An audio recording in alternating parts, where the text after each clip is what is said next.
Lieutenant John Miller yawned as he watched the clock on the wall of Outpost Sierra. 3 more hours until his night shift ended. The outpost sat at the edge of space that humans controlled. Its job was to warn Earth about dangers and pass messages along, but most days nothing happened. The room was quiet except for the soft beeps of computers and the hum of air filters. John sipped his coffee and looked at the star map on the main screen. Tiny dots of light showed human colonies spreading out from Earth. The farthest one, Arcturus, blinked blue at the edge of the map. The peaceful quiet suddenly broke. "Lieutenant, we've got something," Samantha Wright called from her station. Her voice was tight with worry as her hands moved quickly over her screen. John rushed to her side. "What is it?" "A distress call, sir, from Arcturus colony." Samantha's face looked pale in the blue light of her screen. John leaned closer. On the screen, jumbled words appeared between bursts of static. The message was breaking up, but what came through made John's blood run cold. "Under attack. Strange ships. Many dead. Need help now." The message cut out, then came back with more broken pieces. "They're inside our walls. Won't answer our calls. Please. Anyone?" John stood straight, his military training taking over. His heart beat faster, but his mind became clear and focused. "When did we get this message?" he asked. "About 4 hours ago, sir. It came through." "The quantum network." John nodded. The quantum network could send messages instantly across great distances, but only in short bursts. That's why the message was broken. "Send a code red alert to Admiral Rogers right away. This is an emergency." As Samantha sent the alert, John looked at the map again. Arcturus colony was home to 30,000 people. It started as a place for scientists, then grew into a bustling community with families, schools, and farms. It was humanity's proudest achievement in space. If someone had attacked it, this would be the first attack on humans in space in 15 years. The doors slid open and Captain Alan Green walked onto the command deck. His face was serious as he joined John by the map. "I heard the message," Green said. "Fleet Command agrees this is serious. They're sending the 7th Battle Group." John felt a flutter of both fear and pride. The 7th Battle Group was the most powerful fleet humans had ever built. 12 massive ships filled with the best weapons, the fastest fighters, and the most skilled soldiers. Other military people called them the Undertakers in hushed voices. They were the force you sent when nothing else would do. "Bring up visuals of Arcturus," Green ordered. The main screen changed to show the last images sent from Arcturus before the attack. The colony was beautiful.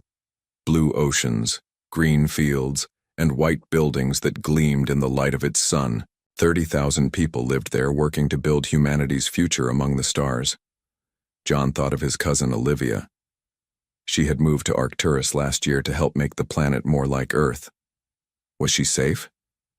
Was she even alive? "Sir, we're getting sensor readings from the colony," said Officer Ben Wilson from his station. "Multiple explosions detected on the surface, and there are unknown ships in orbit." Green's face hardened. "Can we identify them?" "No, sir. They don't match any known designs. Not human and not any alien race we've met before." The command deck fell silent. In the 15 years since humans had started building colonies in space, they had met 7 other intelligent species. 4 were friendly, 2 were cautious but peaceful, and 1, the Centauri, kept their distance, but hadn't caused trouble. This was something new. Something dangerous. "What about our defenses at Arcturus?" John asked. Wilson shook his head. "The colony's defense grid is offline. Their military ships, they're gone." Green turned to face his team. His eyes were like steel. "This isn't a rescue mission anymore. This is a response. Whoever attacked our people will learn what happens when you attack humanity." As the outpost burst into activity, John tried to focus on his job, but his mind kept going back to Olivia and the 30,000 other people at Arcturus. "Sir," Samantha called out. Admiral Rogers is responding to our alert. The main screen changed to show Admiral Kate Rogers on the bridge of her flagship. Her uniform was perfect. Her gray hair pulled back tightly. Her eyes showed no fear, only determination. Captain Green, we've received your alert. The 7th Battle Group is preparing to jump to Arcturus now. What are your orders, Admiral? Green asked. Find survivors, identify the attackers, and deliver the full force of human military power if they're still there. Her voice was calm but carried the weight of command. No one attacks a human colony without consequences. Yes, Admiral. What about Earth? Should we alert the civilian population? Rogers thought for a moment. Not yet. Let's not start a panic until we know what we're dealing with. The 7th Battle Group will handle this. As the call ended, John looked at the red dot that now marked Arcturus on the map. In all of human history, no military force had ever been as powerful as the 7th Battle Group. 12 ships carrying enough firepower to reduce a planet to ash. The most trained soldiers, the best pilots, and weapons that could cut through almost any defense. And they were angry.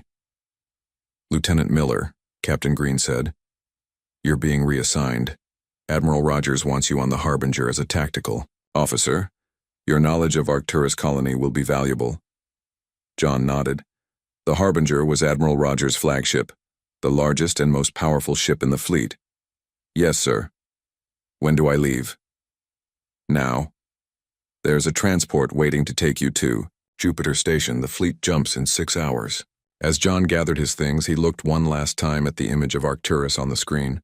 Somewhere down there, people were fighting for their lives. Or perhaps they were already dead. Either way, humanity's deadliest fleet was coming, and they would not show mercy to whoever had sent those 30,000 people crying for help. As he headed for the transport, John heard Captain Green's words to the command staff. Today, someone made the worst mistake possible. They attacked humans and thought we wouldn't respond. They're about to learn how wrong they were. Jupiter Station buzzed with activity. Soldiers ran back and forth, supply crates moved on hovering platforms, and mechanics made last-minute fixes to fighter ships. The sound of boots on metal floors, shouted orders, and warning alarms filled the air. In the middle of this storm of activity walked Admiral Kate Rogers. Her gray uniform had no wrinkles, and her face showed no fear, only solid determination. She moved with purpose through the main hangar where ships were being prepared for battle. Commander Eric Jordan hurried to catch up with her. Admiral, the fleet is almost ready. Give me the details, Kate said without slowing down. The Harbinger will be ready in 20 minutes. The other 11 ships are at 93% battle ready. We've loaded the special weapons you asked for the antimatter bombs and the new quantum torpedoes. Kate looked around the huge hangar. Thousands of crew members rushed to prepare the fleet. Fighter pilots checked their small, fast ships. Weapon crews loaded missiles and checked laser cannons. Medical teams stored supplies for the wounded they might soon treat. What do we know about who attacked Arcturus? Kate asked. Eric frowned. Not much, Admiral. Based on the broken messages and our long-range scans, it's a species we've never seen before. Not the Centauri or any other aliens we know. This was bad news. In the years since humans had started exploring space, they had met 7 different alien civilizations. 4 were friendly. 2 had been hostile at first, but later became cautious friends. The 7th, the Centauri, kept their distance but didn't cause trouble. An 8th species showing up without warning and attacking humans? That had never happened before. Any news from Arcturus? Any survivors? Kate asked as they walked toward her ship. Eric's face darkened. We've lost all contact with the colony. Our scans show lots of heat spots that look like bombing from space. Their defense system is completely dead. Kate felt cold anger build inside her, but she kept her face calm. How many people lived there? 32,417 people as of last month's count. Kate stopped walking and turned to face Eric directly. Make sure every ship captain knows our mission. First, find survivors. Second, identify the enemy. Third, destroy them if they're still there. If these attackers are still at Arcturus, they'll learn why people call us the Undertakers. As they neared the entrance to the Harbinger, Kate's massive flagship, she noticed a woman in a white lab coat waiting nearby. The woman wasn't military. She stood tall with a serious look on her face. "Admiral," Eric said, "this is Dr. Laura Bennett from the Alien Language Department." She insisted on joining the mission. "She's our best expert on talking to new species." Dr. Bennett stepped forward. "Admiral Rogers, I know this is mainly a military mission, but if we're meeting a new alien species, we need someone who can try to communicate with them." Kate looked the scientist up and down. "Doctor, I appreciate you wanting to help, but this isn't a friendly first meeting. This is a response to an attack on our people. With respect, Admiral, we don't know why they attacked. It could be a huge misunderstanding. Maybe they tried to talk to us and something went wrong. 30,000 civilians, Doctor, that's not a simple misunderstanding." Laura didn't give up. "All the more reason to have someone who might be able to talk to them and stop more people from dying, on both sides." Kate thought about this for a moment, then gave a short nod. "Fine. You can join my staff on the Harbinger. But understand, this, if they shoot at my ships, I will hit back with everything we have." As they boarded the flagship, loud alarms began to sound throughout the station. The fleet was leaving soon. Inside the Harbinger, crew members secured equipment for takeoff. Tech teams did final checks on weapon systems, and pilots prepared their fighters. In her private office, Kate looked at the final report about the attackers. The pictures were fuzzy, taken from the colony's defense satellites before they were destroyed. The alien ships were dark and sharp-angled with no visible engines. They moved in strange patterns that didn't make sense to human military experts. Whatever humanity was facing, it was unlike anything they had seen before. But Kate was sure of one thing: the 7th Battle Group would not fail. The Harbinger disconnected from Jupiter Station and the other 11 ships formed up around it. Kate sent a message to everyone in the fleet. "All hands, this is Admiral Rogers.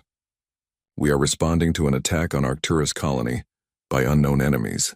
Our mission is clear: find survivors, protect human interests, and send a strong message to those who threatened our people.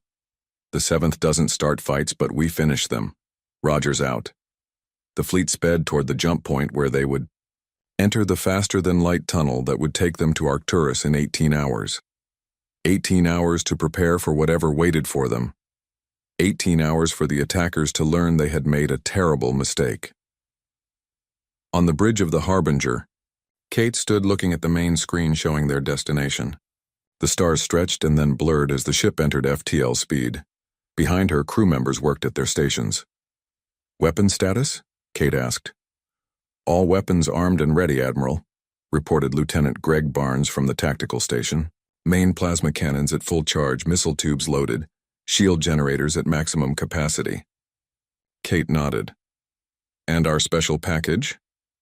Greg lowered his voice. "The Nova bomb is secured in Bay 3, Admiral. It's ready if needed." The Nova bomb was humanity's most destructive weapon, capable of making a star go supernova if detonated inside it. It had never been used in battle before. Kate hoped it wouldn't be needed now, but she had made sure to bring every weapon available. Dr. Bennett stood nearby, listening. "Admiral, I hope you're not planning to use that. A Nova bomb would destroy the entire star system, including any survivors on Arcturus." "It's a last resort, Doctor," Kate said firmly, "but I want the attackers to know we have the power to end them completely if they force our hand." As the ship sped through FTL space, Kate turned to Commander Jordan. "Show me the colony again." The main screen changed to show images of Arcturus before the attack. Beautiful blue oceans, green fields, and white buildings under a golden sun. 32,000 people had called it home. Kate's eyes hardened. "When we find who did this, they will pay, that's a promise." The flagship Harbinger led the way, its massive engines glowing blue against the blackness of space. Behind it came the rest of the fleet, the destroyers Eagle and Falcon, the cruisers Valiant, Defender, and Guardian, the carriers Phoenix and Pegasus with their hundreds of fighter craft, and the support ships filled with Marines, medical teams, and supplies. Together they formed the 7th Battle Group, the deadliest fleet humanity had ever built, and they were coming for revenge. The 7th Battle Group burst out of faster-than-light travel in perfect formation. 12 massive ships arranged like an arrow, their weapons hot and shields at full power. In front of them floated the planet Arcturus, once a beautiful blue-green world, now scarred with dark marks that could be seen even from space. Fire still burned across the northern half of the planet, where most people had lived. "Multiple ships detected," announced Lieutenant Craig Foster from his station on the bridge of the Harbinger. 17 unknown vessels in orbit around Arcturus. "Admiral." Kate Rogers stood tall at the center of the bridge. "What type of ships are they?" "Unknown design, Admiral. They match what we saw in the scans from the colony's defense systems before they went dark. Their energy readings are very strange. They don't seem to make power in any way we understand." Kate studied the tactical screen where red triangles showed the alien ships. They were arranged in a loose ball shape around the planet. They didn't seem worried about the arrival of the human fleet. "Any signs of life on the planet?" Kate asked. Communications Officer Lisa Donovan looked up from her station with a hint of hope in her eyes. "Yes, ma'am. We detect several thousand human life signs, mostly in the southern mining areas and underwater habitats. Those places seem to have avoided the worst of the attack." This was a small relief, but nowhere near the 30,000 people who should have been alive. Kate pushed down her anger and focused on what to do next. "The alien ships aren't reacting to our arrival," Commander Jordan noted. "They haven't changed formation or powered up weapons." Dr. Bennett stepped closer to the tactical screen. "They might be studying us, or maybe they make decisions differently than we do. Admiral, I suggest we try to talk to them before we attack." Kate nodded. "Agreed. Open a channel on all frequencies. Send the first contact package." The first contact package was a series of mathematical patterns followed by simple language lessons and peaceful messages in multiple human languages. It was designed to help aliens understand basic human communication. The Harbinger sent this message toward the alien ships. Minutes passed with no response. "Admiral," said Craig suddenly, "the alien ships are moving."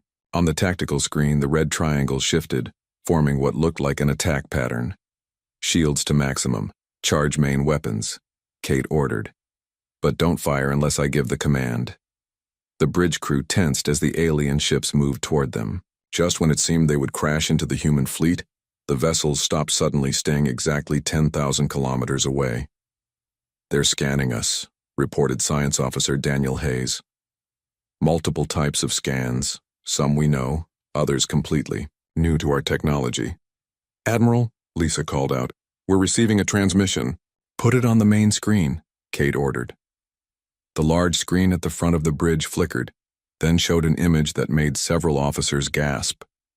The being displayed looked like it was made of crystal, see-through, with many flat sides, and no clear face or limbs. It seemed to shimmer and change shape, parts of its body constantly moving. A harsh grinding sound filled the bridge, forcing several people to cover their ears before the computer automatically lowered the volume. "The translator is trying to process the sound," Lisa said, "but it doesn't match any language pattern we know." Dr. Bennett stepped forward. "May I help, Admiral?" At Kate's nod, Laura went to the communication station and began making adjustments. "The sounds aren't language as we understand it, they're pure data. The translator is trying to turn mathematical patterns into words." After several tense minutes, the harsh sounds were replaced by a flat, computer-like voice. "Signal clear. Now, you come to distress call. Not expected." Kate stepped forward. "I am Admiral Kate Rogers of the United Alliance. You attacked a human colony and killed thousands of our people. Explain your actions now." There was a pause before the answer came. "Colony sent harmful radiation. Signal caused pain. Signal continued after warning. Had to remove source." Dr. Bennett looked up from her analysis with wide eyes. "Admiral, I think there's been a terrible misunderstanding. The harmful radiation they mention. It could be our normal communication systems. If these beings sense energy differently than we do." "You're saying they attacked because our colony was talking?" Commander Jordan asked in disbelief. "Not talking. More like screaming from their point of view," Laura explained. "If they feel radio waves or other signals as physical pain, our communications might have hurt them badly." Kate turned back to the alien. "The signals were not meant to harm you. They were just how we communicate. We can change our signals to avoid hurting you. Another pause. Need proof. If only communication, why increase after warning? Laura's face went pale. The colony probably boosted their signals trying to contact these beings when they first appeared, not realizing that was making things worse. Kate felt a cold understanding grow inside her. This wasn't an attack out of hatred. It was a terrible misunderstanding that had led to tragedy. Let us get our surviving people off the planet, Kate said firmly. Then we can set up proper communication that won't harm you. The crystal being shifted, its flat sides rearranging. You may get your people. New communication acceptable. Warning, more harmful signals will result in removal. As the transmission ended, Kate turned to her officers. Begin rescue operations immediately. All ships, send down shuttles and rescue craft. Priority is finding survivors. Dr. Bennett was already working at a computer. Admiral, I'm making guidelines for signals that won't hurt these beings. We need to completely change how we communicate with them. Kate nodded grimly. Do it. And prepare a full report for fleet. Command. We need to alert all human colonies to change their communications immediately. As the rescue operation began, Kate stared at the tactical screen where the alien ships now sat quietly. What had started as a mission for revenge had changed into something much more complex, the beginning of a careful relationship with beings so different from humans that even basic communication had caused disaster. The 7th Battle Group had come ready for war but found a challenge that weapons couldn't solve. The real work was just starting. On the bridge of the Harbinger, Commander Jordan approached Kate. Orders, Admiral?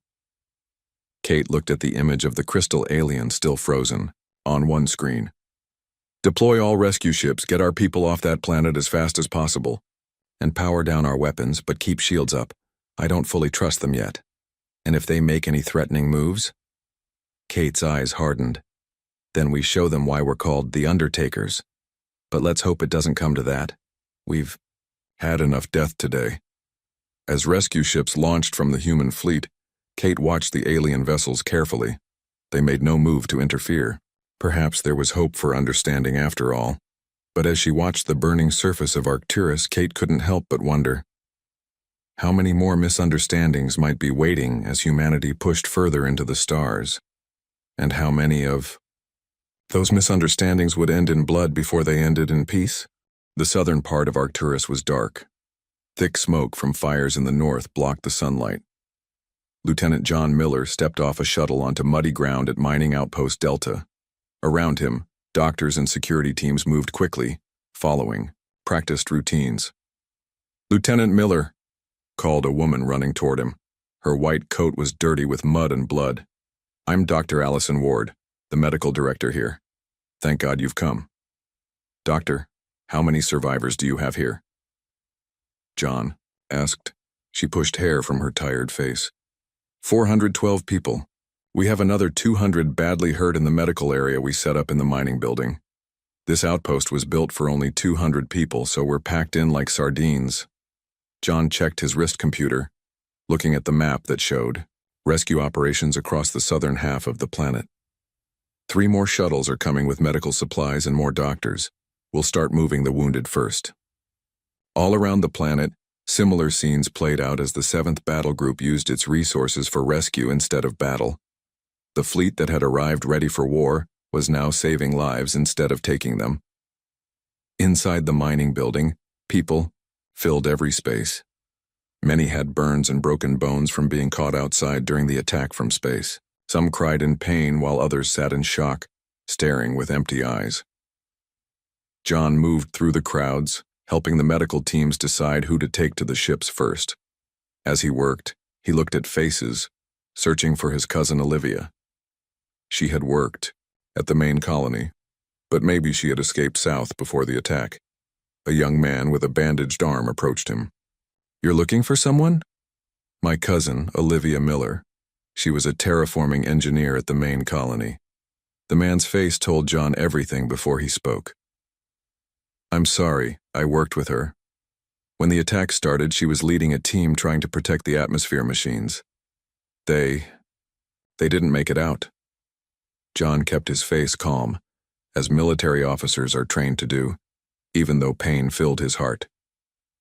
Thank you for telling me. As he continued working, John's communicator beeped with an urgent message from the Harbinger. Lieutenant Miller, this is Admiral Rogers. Come to Shuttle Pad 3 right away, we have a situation. When John reached the shuttle pad, he found Admiral Rogers with Dr. Bennett and a security team standing around a glowing containment field. Inside the field was something strange, a small crystal formation that pulsed with inner light. What is that, Admiral? John asked. Kate's face was serious. According to Dr. Bennett, it's one of them or part of one. We think it's trying to communicate directly with us. Laura stepped forward. The crystal beings can separate parts of themselves that can act on their own. This piece appeared near our biggest rescue operation about an hour ago. It hasn't done anything threatening. John studied the alien fragment. What does it want? We're not entirely sure, Laura admitted. But based on the little communication we've had, we think it's here to watch. Maybe to check if we're telling the truth about why we're here. Kate looked at John directly.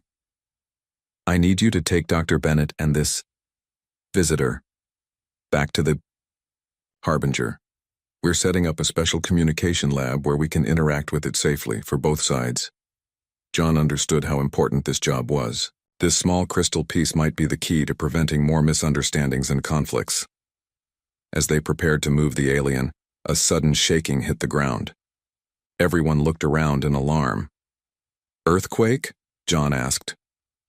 Laura checked her instruments. No, it's not from the planet.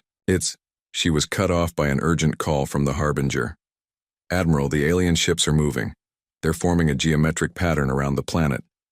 Through breaks in the clouds, they could see the dark shapes of the alien ships moving into new positions.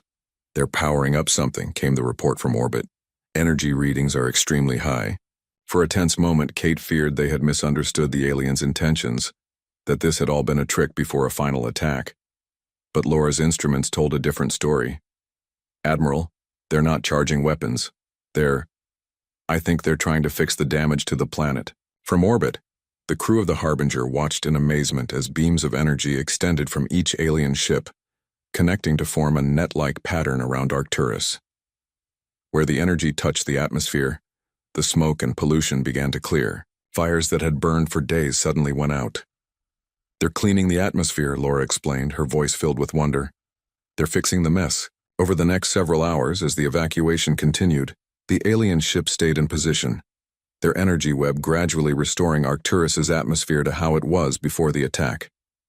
The crystal fragment remained calm during transport to the Harbinger, where it was placed in the hastily built communication lab. In her office, Kate reviewed the latest reports. 8,342 survivors found. More than 20,000 confirmed dead, with the rest still missing. It was a terrible toll, all from a misunderstanding that neither side had been able to prevent. As she prepared her report for Fleet Command, Kate knew that humanity's understanding of its place in the galaxy had fundamentally changed. The 7th Battle Group, the deadliest fleet humanity had ever built, had arrived ready for war but found instead a tragedy without villains, only victims on both sides of a communication gap wider than the space between stars. The real challenge was just beginning. On the medical deck of the Harbinger, John sat beside a bed where a young girl lay sleeping. Her parents had been killed in the attack, and she had been found hiding in a storage closet for 2 days without food or water. Will she be okay? John asked the doctor. Physically, yes. The rest will take time. John looked out the window at the planet below, where the crystal ship's energy web still worked to heal the damaged world. He thought of Olivia and the thousands of others who would never go home again. Was it worth it? He asked quietly. All this death just because we couldn't talk to each other properly? The doctor had no answer. Some questions had none. In the communication lab, Dr. Bennett worked tirelessly with the crystal fragment, trying to build a bridge between two species that perceived reality in completely different ways. It was slow, frustrating work, but she refused to give up. "We have to find a way," she told her team, "so this never happens again." Admiral Rogers entered the lab, her face showing the weight of command. "Any progress, Doctor?" "Some. I think I understand now why our communications hurt them. Their bodies naturally resonate with certain energy frequencies. Our standard communications were like hitting them with hammers." Kate nodded. "Then we'll change how we communicate. All colonies will be notified, no more hammers." As she turned to leave, Laura called after her. "Admiral, what happens next? With them, I mean." Kate paused at the door. "That's not just my decision anymore. But whatever happens, the 7th battle group will be ready. Ready for war. Ready for peace. Ready for whatever the stars might bring next." 6 months after the Arcturus incident, a new space station hung in the emptiness between human space and what was now called the Crystal Domain. The station, named Harmony, was humanity's biggest peace project ever built. Admiral Kate Rogers stood at the main window, watching as a team of human diplomats prepared to enter a special meeting room. Beside her, Dr. Laura Bennett made final checks on the advanced translation system they had created after learning from their mistakes at Arcturus. "Will it work?" Kate asked, nodding toward the room where the conditions had been carefully set, to let both species exist comfortably. "The translator is much better than what we had 6 months ago," Laura replied. "We now understand that they don't use language like we do. They communicate through complex math patterns and energy waves. What they felt as pain was actually our messy data broadcasts creating chaos in their perception." Commander Eric Jordan joined them at the window. "The evacuation of Arcturus is finished. The terraforming teams say that thanks to the crystal being's help in cleaning the atmosphere, we should be able to build a new colony there in about 5 years. If we decide to." Kate nodded, her face serious. 23,614 lives lost because we couldn't understand each other. We can't let that happen again. The new Arcturus protocol should prevent similar problems, Laura said, referring to the new communication rules now required for all human colonies and ships. All our transmissions are now mathematically structured to avoid hurting crystal perception. Inside the meeting room, the human diplomatic team, led by Ambassador Paul Martinez, took their places as the room was sealed. On the opposite side of the room, a shimmering crystal formation much larger than the fragment they had found on Arcturus appeared through a special matter transfer system. The translation system activated, converting the crystal's complex mathematical signals into human speech while also turning human language into structured energy patterns. "We acknowledge your presence," came the translated crystal communication. "The pain-causing signals have stopped. Peace is possible." Ambassador Martinez responded carefully. "We regret the harm that our communications caused your people. The deaths of our colonists were a tragedy born of misunderstanding, not hate. We want to create rules to make sure such misunderstandings never happen again." As this historic first diplomatic meeting continued, Kate turned to Laura. "Do they even understand concepts like regret or tragedy? How can we be sure they understand what happened from our perspective?" Laura thought about this. "They understand patterns and disruptions to patterns. The loss of life represents a disruption to what they now recognize as our natural state. Their efforts to repair Arcturus's atmosphere suggests they have some concept, similar to making amends." Over the next several hours, the diplomatic team worked on what would eventually become the Arcturus Accord, a complete agreement that established communication protocols, territory boundaries, and scientific exchange programs between humans and crystals. In honor of those lost, a memorial would be built on Arcturus once the planet was habitable again, not only for the human colonists, but also acknowledging the crystal fragments that had been hurt during the conflict. As the first session ended, Kate received an urgent call from Fleet Command. She excused herself and moved to a private area to take the call. "Admiral Rogers, how is the diplomatic meeting going?" "Better than expected, sir. I believe a lasting agreement is possible." "Good, because we need the 7th battle group elsewhere." We've detected strange energy signatures near the Tau Ceti colony. Nothing certain yet, but after Arcturus we're taking no chances. Kate felt the familiar tension return. Yes, sir. The nth will be ready to deploy as soon as the diplomatic handover is complete. As she ended the call, Kate looked out at the stars. Humanity had learned a costly lesson at Arcturus, that the biggest danger in exploring the galaxy wasn't necessarily evil intent, but the huge potential for misunderstanding when completely different forms of life met each other. The seventh battle. Group Humanity's Deadliest fleet had responded to an SOS with overwhelming force, only to discover that sometimes the most powerful weapons were useless. In the end, it was understanding, not firepower, that had prevented a disaster from becoming an interstellar war. As she watched the crystal delegate shimmer in the meeting room, Kate knew the universe was vastly more complex than humanity had imagined. Different beyond belief, yet engaged in the universal search for finding common ground.